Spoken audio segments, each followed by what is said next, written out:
Bonjour à vous tous, j'espère sincèrement que vous allez bien.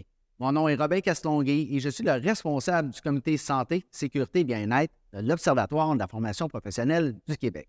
Il me fait vraiment plaisir de vous partager les communications qui ont été réalisées lors d'une journée thématique sur l'enseignement des savoirs de prévention en formation professionnelle et sur la prise en charge de la santé et de la sécurité dans nos centres de formation professionnelle. Je vous souhaite un beau et un bon visionnement. Bonjour à tout le monde. Madame Bérubé est titulaire d'une maîtrise en physiothérapie et formée en ergonomie. Elle est candidate au doctorat en sciences de la réadaptation à l'Université de Montréal et co-leader du réseau des stagiaires de l'Institut de la santé des femmes et des hommes, le chapitre de l'Université de Montréal. Sous la direction des professeurs Marie Laberge et Mme Chatigny, Myriam s'intéresse aux influences du sexe et du genre dans une recherche-action qui vise à développer des outils numériques de prévention en santé et sécurité au travail. Ces outils seront spécifiquement pensés pour accompagner la formation professionnelle des élèves ayant des difficultés d'apprentissage. Merci. Bonjour tout le monde. Je sais que ma description peut faire peur un peu parce que je me spécialise en inclusion, en élèves qui ont des difficultés d'apprentissage, etc., etc. Mais il y a quelque chose de particulier quand on travaille en inclusion, comme moi je le fais, c'est que ce qu'on développe puis ce qu'on regarde, en fait, c'est inclusif. Donc, ça s'applique à plusieurs personnes. Donc, j'ai espoir quand même de pouvoir vous dire des choses qui vont vous être utiles aujourd'hui. Puis en fait, moi, ça fait 5 ans que je me concentre seulement sur la SST en stage. C'est ça mon dada, c'est ça que je fais. J'ai suivi des enseignants, des enseignantes qui passaient leur journée à aller voir des milieux de stage, à aller rencontrer leurs stagiaires qui étaient sur des milieux de travail. Donc, c'est de ça que je viens vous parler aujourd'hui. C'est sûr que j'ai un travail un peu glauque de parler des enjeux et défis. Éventuellement, on va quand même finir par arriver à des pistes de solutions, mais les pistes de solutions, on va beaucoup en discuter ensemble dans l'atelier qui va suivre. Et en fait, à la fin, il va y avoir un genre de vote en ligne. On va décider ensemble quels sont les enjeux et les défis que vous souhaitez discuter pendant l'atelier. Donc moi, je vais en nommer plein. Je vais certainement en nommer qui ne vous concernent pas, parce qu'il y a tellement de types de stages, de configurations, de métiers aussi. Ça se peut qu'il y en ait qui ne vous parlent pas du tout. Je vous invite à bien retenir ceux qui vous intéressent le plus, ceux dont vous souhaitez discuter après dans l'atelier, puis avec un peu de chance, vous allez gagner votre vote. Puis ça va être de ça qu'on va discuter par la suite. Donc déjà, il faut savoir, il y a plusieurs configurations de stages différentes. Il y a des stages d'exploration, des stages d'intégration qui sont plutôt vers la fin. Il y a des stages cliniques en santé. Je ne sais pas s'il y a de ces gens-là dans la salle, mais ça amène des configurations extrêmement spéciales aussi. Des fois, le mentor du milieu, c'est la même personne que l'enseignante. Des fois, les stagiaires sont regroupés en groupes qui vont suivre vraiment l'enseignante tout au long de la journée. Puis il y a les stages en alternance travail-études qui vont tous amener leur lot d'enjeux, de défis qui sont extrêmement particuliers. Autre chose qu'il faut savoir, c'est qu'il y a des configurations dans lesquelles il y a une rémunération et il y a d'autres configurations dans lesquelles les stages ne sont pas rémunérés. Ça apporte des enjeux, bien évidemment, au niveau des assurances. S'il y a une rémunération, tout à coup, c'est l'entreprise qui va gérer les assurances. S'il n'y a pas de rémunération, normalement, ça revient à l'établissement scolaire. Il y a ça, il y a la question légale, mais il y a aussi la question des dynamiques de pouvoir. C'est sûr que si votre stagiaire est rémunéré par l'entreprise s'attend à avoir une certaine production ou une certaine performance. À ce moment-là, ça se peut que l'enseignant ou l'enseignante va perdre un peu de sa marge de manœuvre. Il va peut-être avoir un peu moins la possibilité de demander une progression dans les apprentissages, ou peut-être de ne pas introduire telle machine ou telle technique trop rapidement, parce qu'on n'est pas rendu là dans les apprentissages, on n'est pas rendu là. Mais fait que l'enjeu de la rémunération est quand même particulièrement important quand on va parler des dynamiques de pouvoir. Et également, une petite horloge, juste pour dire, c'est sûr que les stages ne sont pas tous de la même durée. Il y a des choses que je vais dire aujourd'hui qui vont peut-être juste s'appliquer à des stages de 15 semaines, mais vous, peut-être que vos stages dans vos programmes sont 2 semaines. Donc, ça se peut que vous ne vous sentiez pas concerné parce qu'il y a tellement de configurations différentes. Et les configurations différentes, ça amène également des acteurs différents. Moi, j'en ai identifié 3 principaux desquels je vais parler aujourd'hui. Donc, on va parler du stagiaire et de ses enjeux particuliers de prévention, du personnel enseignant et également du mentor sur le milieu de travail. J'ai quand même mis les directions, parce que j'en parle pas directement, mais c'est sûr que quand on parle du personnel enseignant, les directions ont un certain pouvoir pour établir des conditions d'enseignement qui vont favoriser la supervision de la SST en stage puis la supervision des stages.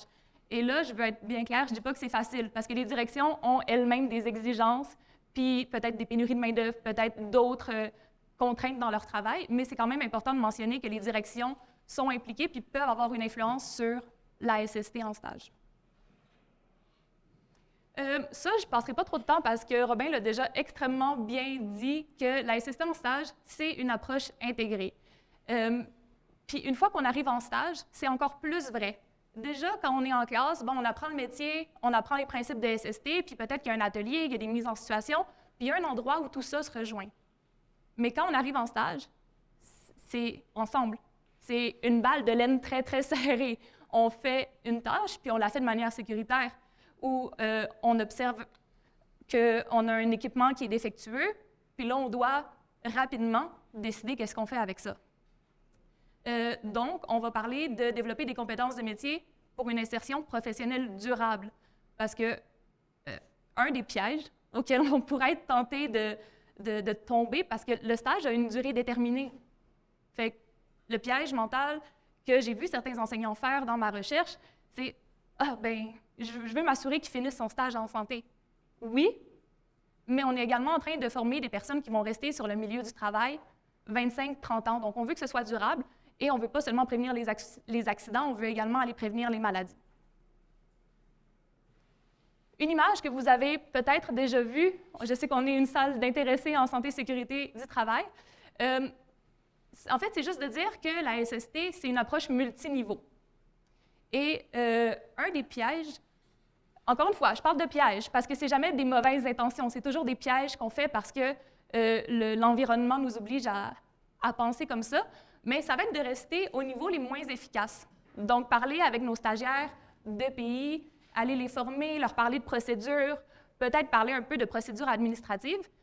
Et c'est normal, on s'adresse à des futurs employés qui vont probablement pas commencer à la direction, qui vont faire des choix d'élimination ou des choix de remplacement de machines. Par contre, c'est des futurs employés qui vont devoir regarder est-ce que le produit qu'on utilise présentement, il y aurait une autre possibilité, puis qui vont potentiellement devoir aller revendiquer ou aller demander, en discuter avec un employeur. Donc, le piège, c'est de rester dans ces deux paliers de mesures-là parce que c'est l'action directe que le stagiaire peut avoir.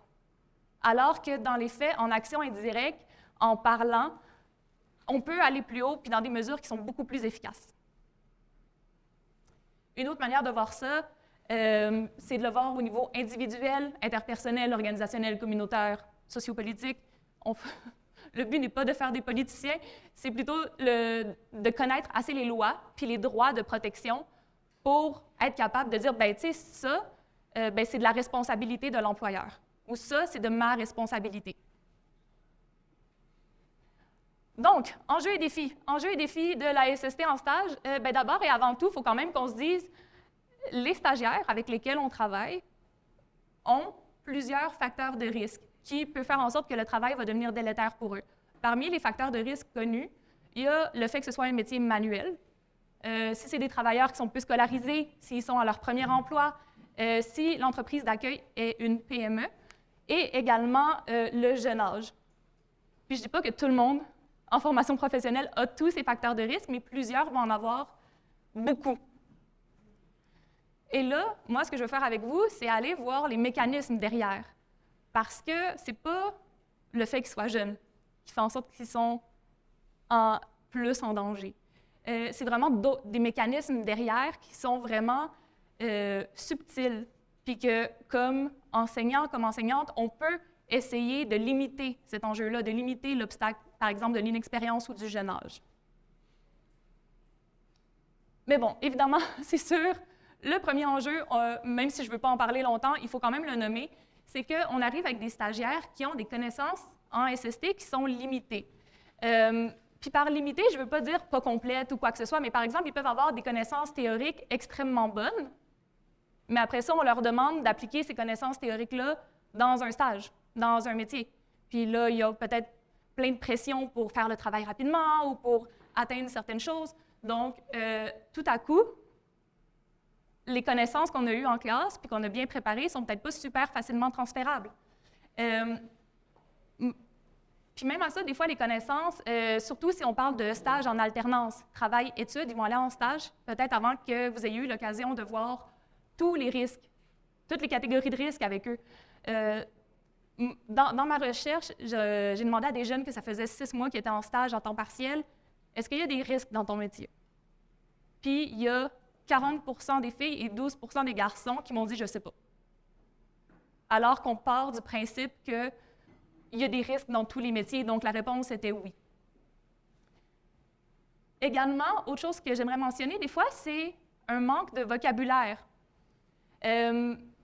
Par exemple, dans certains métiers où est-ce qu'on va rester debout longtemps, on va dire « ah, ben tu sais, fais attention à ta posture ». Fais attention à ta posture, certainement, mais on ne va jamais dire que c'est un risque à la santé. On va dire « ah, ça prend une bonne posture ». Et avoir le vocabulaire adéquat fait toute la différence, parce qu'après, si j'ai mal au dos, je vais savoir que c'est un enjeu de SST, je vais savoir qu'il existe des ressources, je vais savoir que je peux aller parler à la CNSST parce que c'est une affaire de SST. Donc, c'est vraiment important d'aller avoir des solides connaissances à la base, qui est un enjeu normalement au début du stage. Les connaissances ne sont pas très, très solides. Autre chose qu'on a vu, c'est dans une étude qui a été faite en Suède, 50% des jeunes se voyaient comme les principaux responsables de leur sécurité. Et on est dans la nuance ici. C'est pas faux qu'on est tous un peu responsables comme employés de faire certaines actions. Le problème, c'est que ces jeunes-là, quand on leur demandait de nommer des mesures de prévention par la suite, restaient seulement dans le dernier palier qu'on a vu tantôt, puis ils nommaient seulement des EPI. Parce que si ils se voient comme les principaux responsables, bien évidemment, ça devient difficile de passer au prochain niveau puis de dire « ah, mais mon employeur a également des responsabilités ». Puis moi, il y a même une de mes enseignantes participantes dans ma recherche qui m'a dit « bien dans mon cours, tu sais, oui, on voit les lois et tout, mais c'est sûr que je me concentre sur les responsabilités des employés, parce que je m'adresse à des employés. » Fait que elle n'avait pas de tort dans ce qu'elle disait. C'est vrai qu'elle s'adresse à des employés, mais elle était tombée dans un piège, en fait, de ne pas aller voir le niveau supérieur. Normalisation des blessures, des accidents, des maladies, des risques, des mauvais équipements. Et ça, c'est toute la différence entre est-ce que c'est commun que quelqu'un qui fait ton métier a mal au dos ou est-ce que c'est normal? C'est peut-être commun, mais c'est pas normal. C'est pas normal que ton métier te rende malade. C'est pas normal que tu sois pas capable de faire tes activités de loisirs le soir parce que tu as fait ton métier le jour. Puis ça rejoint un peu l'histoire de la culture de prévention, culture de métier, culture que vous avez dans vos centres de formation. Est-ce qu'on normalise ces choses-là? Puis quand on est stagiaire, première fois qu'on fait ce métier-là, on ne sait pas qu'est-ce qui est normal. Donc, c'est à notre centre de formation, c'est à notre formation en général de nous dire, bien ça c'est normal, ça c'est commun, ça c'est ni commun ni normal. Donc, on va aller là-dedans. Également, ce qu'on voit, c'est une difficulté ou une impossibilité à s'affirmer. Quand on est stagiaire, on peut dire ce qu'on veut, on est au bas de l'échelle. On est les derniers rentrés dans l'entreprise, on a moins d'expérience, on a besoin de support, on a besoin d'assistance. Des fois, on sent qu'on dérange un peu. Puis ça devient extrêmement difficile de demander. Des fois, c'est difficile de demander des explications supplémentaires. Les imaginez-vous aller dire, ben là, on n'a pas de ventilation, protection collective. Tu sais, fait que ça, c'est sûr que c'est un peu difficile. Puis ce que les stagiaires expriment dans plusieurs études, c'est peur de paraître faible. Donc là, on est dans la culture de prévention. Est-ce qu'on a associé parler de SST à de la faiblesse? Parce qu'il y a certains milieux que c'est ça. Ne sait pas si c'est normal. On revient à l'affaire d'avant. Peur de perdre son stage. Peur même de perdre une promesse d'emploi après le stage. Si on dérange trop avec nos questions de SST. Ou ne pense pas que les choses vont changer. Ça, c'est quand même quelque chose qui est spécifique à certains métiers qui vont se faire dire « mais à quoi ça sert d'aller te plaindre? Ça ne va pas changer. On ne va pas changer tout le milieu X ou tout le milieu Y à cause que tu as mal au dos aujourd'hui. » Donc ça, c'est des pensées qui vont limiter les savoirs, la mobilisation des savoirs de prévention. Tout ça, c'est sûr que ça va t'empêcher de les mobiliser. Répartition des tâches et équipements inégalitaires. Encore une fois, on revient dans les stagiaires qui sont souvent les derniers à entrer dans l'entreprise. Moi, ce que j'ai vu dans mes recherches, souvent, c'était que, par exemple, ils vont se faire donner beaucoup de tâches de ménage. Beaucoup, beaucoup. Ils vont juste laver des toilettes puis passer le balai pendant les premières heures, voire les premiers jours de stage, plutôt que d'être en train d'apprendre leur métier. Ce que j'ai vu aussi, c'est, par exemple, un gars qui arrive dans un environnement où est-ce que c'est juste des femmes va se faire donner 100% des tâches de manutention. Ou même un gars qui arrive dans un environnement où il y a plein d'hommes, à cause qu'il est jeune, à cause qu'il n'est pas encore blessé, va se faire donner toutes les tâches de manutention. Bien, ce ne sera pas long avant qu'il soit blessé. Fait que, c'est sûr que si tu te fais donner toutes les tâches que tu aimes un peu moins, tu n'as pas la possibilité d'apprendre tous les savoirs de prévention qui ont attrait à toutes les tâches. Et finalement, il y a tout l'enjeu du transfert de connaissances que vous avez sûrement croisé à plusieurs reprises dans vos carrières, qui est le fait que ce qu'on apprend dans une classe, puis même ce qu'on apprend dans un atelier, c'est pas le vrai milieu de travail. Dans une classe, dans un atelier, on a souvent une progression des apprentissages. On a un enseignant ou une enseignante qui n'est pas trop loin, qui va nous rediriger si on fait un faux pas. On a un plan de cours. Alors que quand on arrive dans le vrai milieu de travail, bien, c'est pas ça qui se passe. Puis, comment on décrit la situation de travail que les stagiaires vont vivre? C'est des demandes, puis des attentes de production, peut-être pour la première fois, pendant qu'ils font une tâche spécifique à leur métier. Peu de contrôle. C'est pas eux qui décident de leur horaire, évidemment, mais aussi ils vont se faire donner des tâches, ils vont se faire dire quoi faire. Peu de support, parce qu'ils sont nouveaux dans le collectif de travail, ils ne connaissent pas les collègues, fait qu'ils ne savent peut-être pas à qui aller demander de l'aide, à qui aller parler. Puis, comme on a dit depuis le début, c'est qu'ils ont relativement peu de connaissances, ils n'ont pas d'expérience, puis les compétences sont en développement, parce que c'est ça le but d'un stage, au final, c'est d'apprendre. Donc, tout ça fait en sorte que mobiliser de mobiliser des savoirs de prévention pour un stagiaire n'est pas particulièrement facile. Maintenant, pour les enseignants-enseignantes, évidemment, il y a le fait que les enseignants-enseignantes ne se considèrent pas comme des spécialistes de l'ASST. Puis moi, en fait, ce qui m'a rendu un peu triste dans ma recherche, c'est quand je parlais à un des enseignants, puis je le regardais agir en stage, il faisait tout ce qu'il fallait. Son intervention était excellente. Son approche de la SST était intégrée aux tâches, les questions qu'il posait aux stagiaires, comment il interagissait avec les employeurs, tout était excellent. Mais il n'osait pas faire la moitié de ce qu'il voulait faire, parce qu'il n'était pas sûr, parce qu'il y avait un gros sentiment d'imposteur. Donc, c'est sûr que ça, c'est une limite à la mobilisation des savoirs de prévention, c'est si on ne se sent pas bon, capable, X, Y, Z. Et une manière de combler ça, c'est évidemment d'avoir des outils. Présentement, il existe quelques outils d'aide à la supervision de stage, mais pas des tonnes. Pas des tonnes, puis peut-être pas spécifiques à tous les métiers non plus. Également, c'est sûr qu'en tant qu'enseignant, vous n'êtes pas sur le lieu de travail, le lieu de stage en permanence. C'est impossible. Mon but n'est pas de vous dire « oui, superviser à 100%. C'est juste d'avoir conscience que c'est une limite. Un de mes participants m'a dit qu'il est allé voir son stagiaire 2 fois par semaine, pendant 30 minutes, pendant 4 semaines, un stagiaire qui était dans un garage. Puis tout allait bien, jusqu'à ce qu'à la 4e semaine, il décide de suivre son stagiaire qui s'en allait dans l'entrepôt derrière, qui allait porter des pneus. Et là, panique. C'est un des pires entrepôts de pneus qu'il a vu de sa vie. Tout est instable, puis le stagiaire grimpe là-dessus.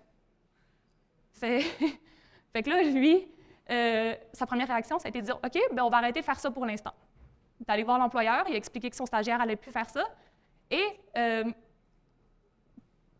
fait, ça a très bien terminé parce que l'employeur a été super réceptif. Il a dit « Je sais, c'est pas idéal, j'ai pas d'alternative. Je ne sais pas comment l'organiser, mon entrepôt, à cause de telle raison. » Puis ce superviseur de stage-là, qui a le loisir de voir 1001 garages, est allé prendre des photos avec la permission d'autres garagistes, d'autres propriétaires, puis a ramené ça là, puis finalement, il y a eu des changements à long terme au niveau organisationnel. Donc, c'est possible C'est sûr qu'il faut quand même qu'il y ait beaucoup de conditions réunies, mais c'est possible. Puis, ça, c'est peut-être un enjeu d'organisation du travail au niveau du centre de formation. Il y en a qui, c'est même pas prévu dans leur horaire, qui vont aller visiter les lieux de stage. C'est sûr que ça va être peut-être quelque chose à intégrer si jamais ce n'est pas déjà le cas. Leurs propres expériences vont influencer leur vision de la SST, et je veux être extrêmement nuancée là-dessus parce que c'est une force d'avoir de l'expérience. C'est comme ça qu'on acquiert beaucoup de savoir de prévention. La seule chose que je voulais dire là-dessus, c'est que il est possible qu'une personne différente de nous ou qui est dans un milieu différent ait une expérience différente. Et ça, c'est quelque chose qu'on voit beaucoup en inclusion. Par exemple, si moi, j'ai jamais vécu de harcèlement sexuel sur mon lieu de travail, je vais peut-être pas penser à faire de la prévention là-dessus. Je vais peut-être pas penser à intervenir, je vais peut-être pas le reconnaître que c'est un risque, puis que présentement, mon ou ma stagiaire est exposée à ce risque-là. Donc, ce que je veux dire par là, c'est pas que l'expérience est mauvaise, c'est juste que l'expérience, on a notre expérience. Puis ça se peut qu'une personne à côté vive quelques petits éléments qui sont différents, auxquels on doit être sensible, puis il faut connaître, notre catégorie, toutes nos catégories de risques pour intervenir là-dessus. Encore quelque chose que je veux nuancer, on rapporte dans la littérature que les interventions sont extrêmement opportunistes. Ce qu'on veut dire par là, c'est que je vais, par exemple, comme enseignante, aller sur le lieu de stage, voir que mon élève est en train de faire la tâche Y, je vais dire « Hey, tâche Y, cool! Peux-tu me l'expliquer? Peux-tu me dire qui te l'a montré? Comment est-ce qu'il te l'a expliqué? Est-ce qu'il t'a expliqué les risques reliés à la tâche Y? » Incroyable, c'est ça qu'on veut. On veut de la SST intégrée à la tâche en milieu réel. Le petit hic, c'est que si on fait seulement des interventions opportunistes, bien, on n'est pas toujours sur le milieu de stage. Fait que ça se peut qu'on finisse par manquer plein de tâches qu'on n'a jamais fait d'intervention dessus. Ça se peut qu'on finisse par jamais parler d'un risque parce qu'il n'a jamais été vu pendant qu'on était là, il n'a jamais été imminent pendant qu'on était là. Donc, intervention opportuniste, oui, parfait, on en veut, mais on veut également avoir un peu de planification pour s'assurer de tout voir, en fait, sur le stage. Et finalement, dernier point, le contrôle sur les environnements de stage. C'est sûr que l'environnement de stage va avoir une grande influence, la culture de l'entreprise, mais il faut quand même avoir conscience que comme enseignante de formation professionnelle, selon les milieux, ça se peut que vous n'ayez aucun contrôle sur où est-ce que les stagiaires vont aller. Puis, ça se peut que vos histoires ne soient pas tous comme avec l'histoire du garage que je viens de raconter, que l'employeur était super partant pour faire des changements puis pour agir. Fait que la liberté pour intervenir à un niveau organisationnel ou pour dire, bien, mon stagiaire ne va pas faire ça parce que X, Y, Z, bien, c'est peut-être pas toujours présent. Maintenant, quelques enjeux au niveau des employeurs ou du mentor du milieu de stage. On ne peut pas passer sous silence que, juste dans les 5 dernières années, moi, j'ai vu l'influence de la pénurie de main-d'œuvre. Ce qu'on a vu, c'est que tout le monde est sous pression, tout le monde doit aller extrêmement rapidement, donc c'est sûr que les stagiaires ont droit à un peu moins d'encadrement de proximité. Puis à cause que faut transmettre, il faut dire quoi faire vraiment plus rapidement, c'est sûr qu'on va peut-être débarquer la SST en premier de ce qu'on enseigne. Puis des conditions de travail qui sont encore plus rapides, encore plus sous pression pour la performance ou la production. Donc, on s'éloigne encore plus de conditions idéales pour l'apprentissage, puis on va plus vers des conditions de travail. Autre chose, bon, on revient sur les expériences, même chose que je viens d'expliquer. Intervention opportuniste, même chose que je viens d'expliquer pour les enseignants-enseignantes. Et difficulté à verbaliser les savoirs de prévention. Comme j'ai dit tantôt, ce qu'on veut, c'est que tout soit ensemble. Qu'on apprenne un métier, qu'on le fasse de manière sécuritaire, grosse balle de laine, tout pogné. Mais là, il faut qu'on tire un fil pour qu'on parle des savoirs de prévention spécifiques à une tâche qu'on a fait depuis 25 ans, puis qu'on a super internalisé, puis qu'on ne sait plus dans le fond. T'sais, on le fait de même parce qu'on le fait de même, puis je ne sais plus trop pourquoi. Fait que ça peut devenir extrêmement difficile à verbaliser. Puis ça, je pense que Vanessa, tu vas peut-être un peu l'aborder tantôt, mais c'est une des difficultés. Et finalement, la culture d'accueil, la culture d'entreprise, la culture de prévention. Culture d'accueil, ne mentionnons que la différence entre les grosses entreprises et les petites entreprises. Les grosses entreprises ont pour elles souvent un processus d'accueil qui va intégrer une formation SST, super systématique, super approprié au milieu. Mais les petites entreprises ont pour elles que souvent, ça va être plus facile d'intégrer le stagiaire dans le collectif de travail. Il va connaître tous les collègues par leur prénom. Il va se sentir plus à l'aise de les interpeller potentiellement. Donc, culture d'accueil, culture d'entreprise, culture de prévention. Maintenant, je vais passer extrêmement rapidement sur des pistes de solutions parce qu'au final, vous en connaissez probablement beaucoup et on va en discuter ensemble tantôt dans l'atelier. Mais parmi les pistes de solutions, bon, c'est sûr qu'il y a de la littérature scientifique qui nous dit qu'est-ce que la formation en SST devrait être pour qu'on prépare bien les stagiaires à aller en stage. Ça devrait être multiniveau. Comme j'ai dit à plusieurs reprises, pas juste parler des EPI, mais parler de tous les types de mesures de prévention, multimodales, engageantes, donc pas seulement rester dans les savoirs théoriques assis dans une classe, puis étendu dans le temps et répété. Souvent, si on se fait dire quelque chose une fois, on ne l'a pas intégré. Bon. Discuter des différences entre stage et milieu de travail. J'ai dit, ouais, stage-école, avant d'envoyer nos stagiaires dans des vrais milieux. Souvent, ça a tendance à être tabou. On ne va pas trop en parler ou on ne veut pas trop en parler. Mais c'est important de dire, bien, tu es habitué à ça, mais ça va être ça. Ou nous, ici, on dit qu'il faut toujours faire A, B, C, D, mais ça se peut que là-bas, ils disent A, C, B, D. Puis voici comment tu peux transférer tes apprentissages, voici comment tu peux gérer cette situation. Également des moyens de communication tripartite, parce que là, si j'ai parlé d'opportunistes, de nanana, puis on veut un peu plus de planification, éventuellement, il faut que le mentor, le stagiaire, puis l'enseignant, ils se parlent. Parce que sinon, ça va devenir extrêmement compliqué de savoir qu'est-ce qui a été appris, puis où est-ce qu'on est rendu dans les apprentissages en stage.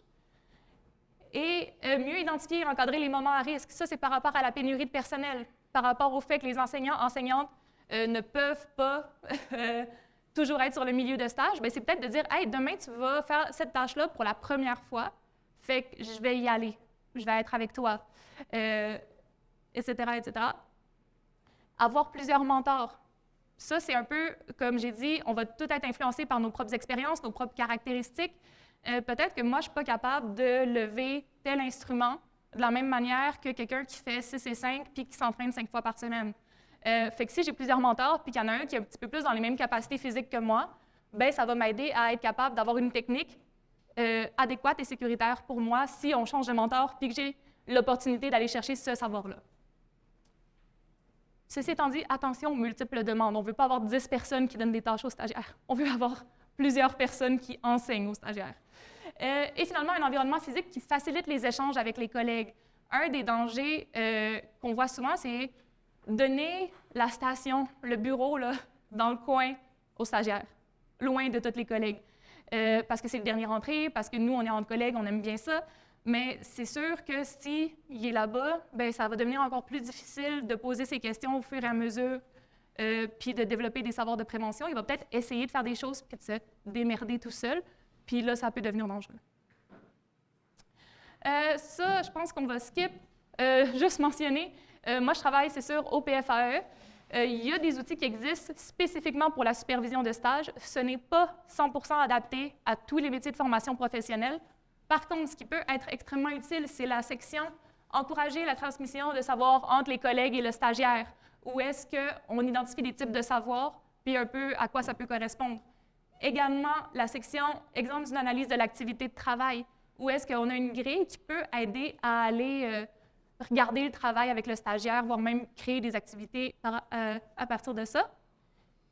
Et ici, dans un autre outil, on a une liste de questions à poser à l'employeur. Souvent, ce que nos enseignants, enseignantes nous disaient, c'est « c'est un peu bizarre si j'arrive à l'employeur puis je parle de SST.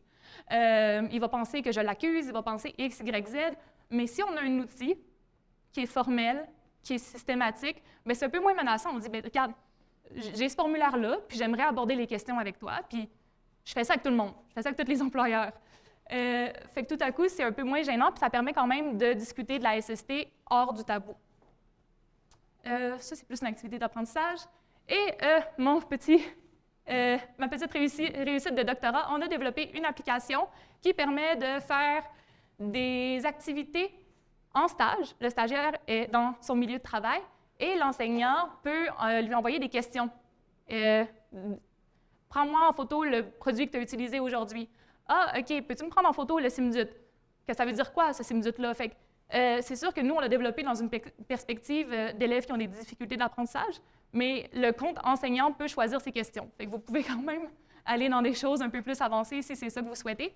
Ce n'est pas encore disponible, ce n'est pas encore en ligne. On va essayer de le mettre disponible pour septembre. Et éventuellement, on va peut-être chercher des gens pour faire un test un peu plus grande échelle, parce que là, pour l'instant, on n'a pas testé avec plus que 3 utilisateurs connectés, mais ça fonctionne avec 3.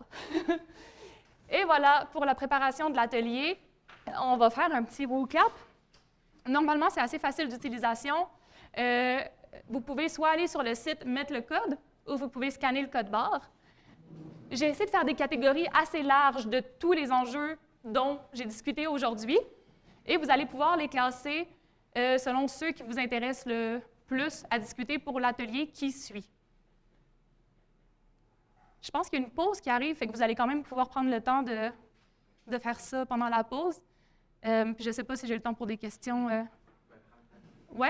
Est-ce que des gens ont des questions suite à ma présentation? Merci de m'avoir écouté. Merci d'abord. Merci.